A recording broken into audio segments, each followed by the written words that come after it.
Hi everyone, it's Sailor Mimzy. A couple of weeks ago I got an email from a nice fellow journaler named Franny, and she explained that she had some challenges with the Tomoe River Paper after buying a Hobonichi.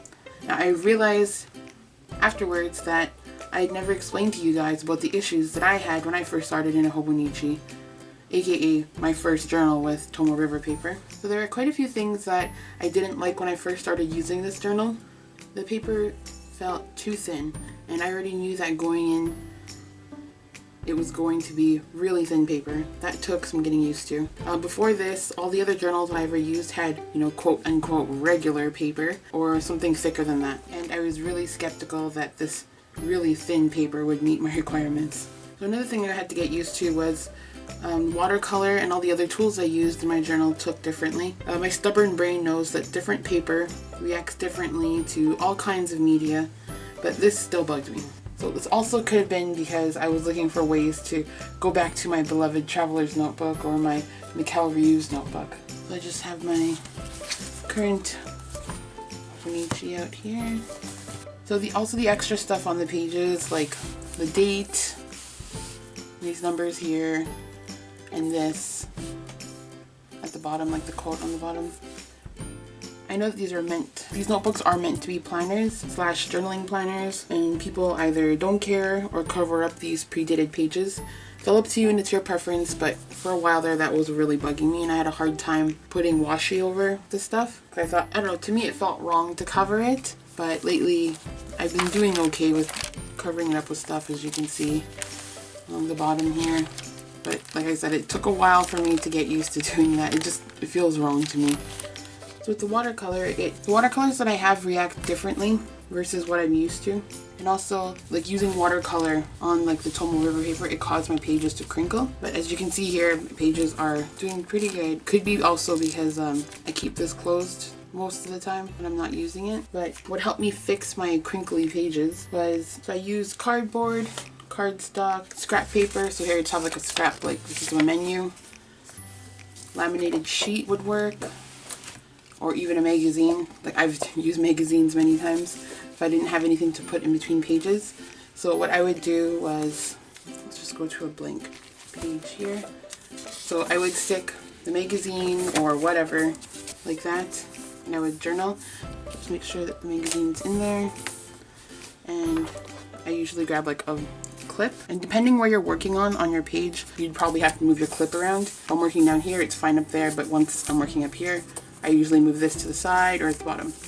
But yeah, so what this does is, I find that it keeps the page like more tight or taut, I guess. I'm not sure how to describe it. I noticed that when I started clipping my pages like this, the pages wouldn't get as crinkly versus when I wouldn't do that. I don't mind the crinkly pages, but this also helped me with, like when I'm sticking things on my page or when I'm writing and I don't have like this clip down or anything, like the page shifts or whatever because my arm will move it or something. But yeah, so this helps with that as well. Another thing is, I write really hard, and so I use the same technique, like when I'm writing on stationery, even using a writing pad. That way, when I press hard, my writing won't go onto the page underneath it. And also, if maybe you're using some markers or stamp pads that might bleed through, it'd prevent it from bleeding onto the page underneath. It won't stop it from bleeding to the opposite side of the page, but at least it won't continue on bleeding into the rest of your notebook. So yeah, whatever you have on hand will work as a, I don't know what to call it. I know you can also buy, they're called pencil boards, you could buy that. Hobonichi sells them, and other stationery shops do too. But I'm too cheap in that way, and I just use, like I said, whatever I have on hand. But my pages aren't. Like if you look here, they're somewhat crinkly still. If the crinkle doesn't bug you, that's awesome. But yeah, this just clipping my pages down like that helps with like lots of other things for me. So yeah, for my problems with watercolor, I obviously had to change my approach. So different paper means different technique. I have to keep reminding my stubborn brain that. So this is watercolor. Turned out pretty good, I think. But yeah, so I had to learn to just put the paint down differently, and how I layer the paint also, if that makes sense, hopefully. So in the end, obviously I fell in love with this paper. Over time, I fell in love with how this paper took the different media that I used on it, and the fact that it stays compact. Like this notebook is pretty thin, and it contains currently 2 months, because I skipped July because I wanted some extra pages in it. So here's my first book from this year, my first Hobonichi. There's only 4 months in here, because I missed January, February, because I bought this in February, I believe. Yeah, so I used it for the other months, and it's pretty thin still, considering all those extra pages I used them still to like glue stuff onto, but it's still pretty compact. Pretty cool. Anyway, so yeah, if you were to go through any of my extra notebooks at home here, so before I decided to go with the Hobonichi for 2016, I was testing out my other notebooks at home. So I just grabbed this one off my shelf right now. It's a really pretty notebook. It has that paper cutting art by Rob Ryan. It's really pretty. I fell in love with it. It's so nice. But the paper didn't compare. Yeah, so if you go to the back, what I've been trying to say is if you go to the back of pretty much any of my notebooks, you'll see that I have been using, they're all test pages. So I'm trying to compare it to the Tomoe River Paper and the Traveler's Notebook when I was going through that dilemma. Yeah, this is just an example of one of them. But yeah, I have, for sure have a couple more like this that have the test pages in the back. So back in July of this year, so that's in this book, the second one that I'm currently in, I took a break from the Hobonichi just because I wanted to have the extra pages in it. So as you can see, July, the month of July is really thin. I'm using that as my overflow section. So while that was happening, I used a Traveler's Notebook for that. So I used a Traveler's Notebook for that month, and I'd gotten so used to using the Tomoe River paper for journaling at that point, it felt like a new challenge getting used to the Traveler's Notebook all over again. I remember at one time using my markers. So here's an example. Using my markers on the Traveler's Notebook 002 paper, and I was like actually unimpressed with how it went on the paper. So you can kind of see it looks kind of streaky, and it's harder to use markers on this paper after you've been so used to using Tomoe River paper. So that was one of the things that bugged me. But yeah, it took a lot of time and lots of experimenting for me to use this Hobonichi / using Tomoe River paper. But I would say after like a month or so, I'd gotten used to using this type of paper, and I felt more confident using it. But yeah, it took a lot of experimenting, trial and error with different ink pads and markers and watercolors and different paints and stuff. There were a few points where, yeah, I wanted to go back to using regular paper or whatever. But yeah, like I just explained, after going back to the 002, I found that this worked out better for me for journaling. And I just wanted to share that with you guys because I realized that I never really explained that I had so many challenges when I started using a Hobonichi, as well as, you know, thoughts about switching to a different notebook and totally ditching this completely. So if anyone out there is new to using Tomoe River paper or Hobonichi, just hang in there and just keep experimenting and trying new things out on it, and just compare, like, you know, after a couple weeks, are you still liking it? Did you change how you use the paper? Would you rather be using other notebooks? There's just so many things to take in. In the end, it's totally up to you. It's your preference. Hopefully any of the tips or suggestions that I have here from my experience has helped you. Just use whatever you're more comfortable with. Or if you want to try a new challenge, definitely give this a go. And you don't even have to buy like an actual Hobonichi. I know they can be quite costly. There's other places where you can get like just Tomoe River paper notebooks. You can just check online. There's more places now that offer it. Before I end this video actually, so I've never used watercolor pencils on Tomoe River paper, and I told Franny, the person who emailed me about this Tomoe River paper challenge, is I'd play around with it. So it's one of the main tools that she uses in her Hobonichi.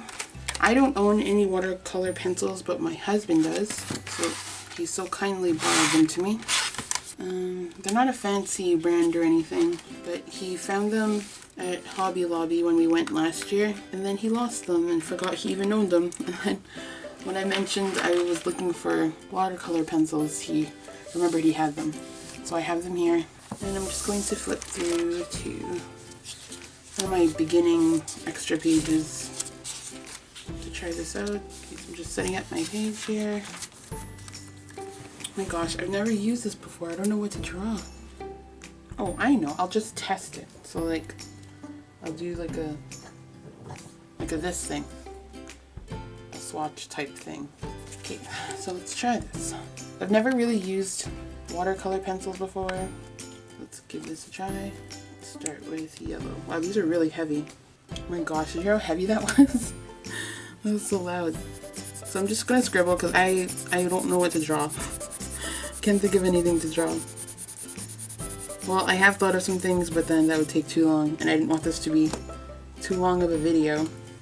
Why didn't I put this in rainbow order? It's gonna bug me now. No, I chose yellow because yellow's my favorite. These colors are really pretty. Oops, I'm not even in frame anymore. There we go. Yeah, so I don't know much about watercolor pencils, but so far they feel really nice. Maybe I'll try using them in today's journal. Today's journal entry. Okay, so now I'm gonna get a paintbrush. I don't have one of those aqua brush pen thingies, but paintbrush should work too. Ooh, it's so nice. I like that. Uh-oh. So some of the bits from the other colors went flying over here. It's really interesting though. Oh, this is so neat. I've only ever used like traditional paint in a palette or like in puck form, but this is pretty cool.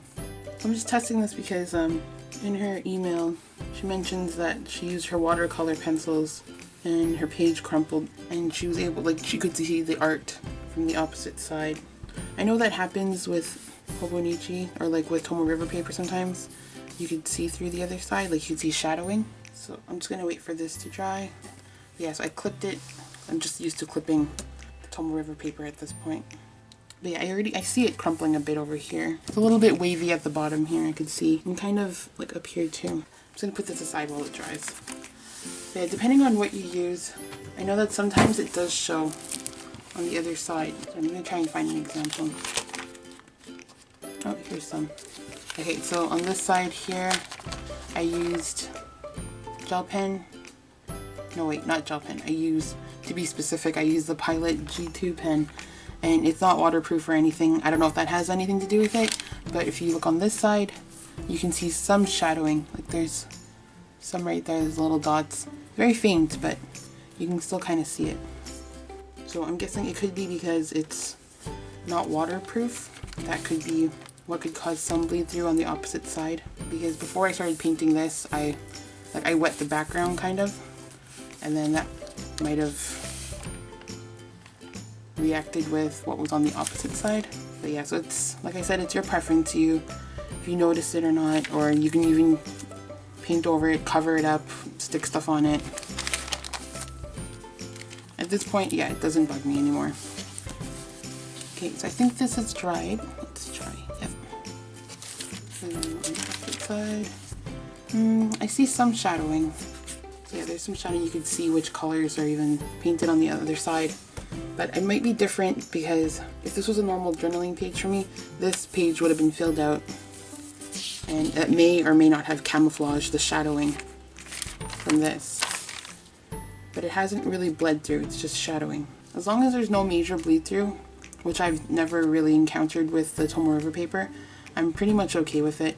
Even if there was like a huge bleed through, I'd be okay as long as it was on like if it was on this page, say I painted something here and then bled through to this side, like majorly, I could just cover it up with something or turn the bleed through into something else. But if it was on this page, say you were working on this side and it bled through and like mucked up something on this side, you could probably fix it with, like if it's writing, it messes up the writing on this side, you could always go over the writing again once the side is dry.